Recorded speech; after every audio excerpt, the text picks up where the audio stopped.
જે લોકોને થ્રી પીસની અંદર કંઈક નવું કલેક્શન વેર કરવું છે તો એના માટે પરી કલેક્શનની અંદર થ્રી પીસની અંદર બહુ સરસ એવું કલેક્શન રૂટીન વેરનું આવી ગયું છે અને એ પણ કલમકારી કોન્સેપ્ટની અંદર રહેવાનો છે. જો તમે જોઈ શકો છો મેં વેર કર્યું છે. આપણે કુર્તીની વાત કરીએ ફ્રેન્ડ્સ તો કુર્તીમાં આ રીતે પ્લેન રહેવાની છે, એની સાથે કલમકારીનો પેચ સાથે તમને મિરર વર્ક મળી જવાનું છે. એના બોટમની વાત કરીએ ફ્રેન્ડ્સ તો બોટમમાં કલમકારીનું પેન્ટ રહેવાનું છે અને વિથ મિયાની વિથ પોકેટ તમને પેન્ટ મળી જવાનું છે અને એની જ સાથે સરસ એવો કલમકારીમાં ફૂલ સાઇઝમાં તમને દુપટ્ટો મળી જવાનો છે.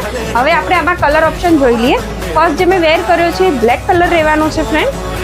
જો બ્લેક કલર છે, બ્લેક કલર પછી એનો સેકન્ડ કલર છે રસ્ટ કલર છે. આ બધામાં સાઇઝની વાત કરીએ ફ્રેન્ડ્સ તો આ બધાની અંદર સાઇઝીસ મળી જવાની છે તમને. M to 5XL ની સાઇઝીસ અવેલેબલ રહેવાની છે. આ સ્કાય કલર છે અને એક આ મસ્ટર્ડ કલર છે. સ્કાય કલર અને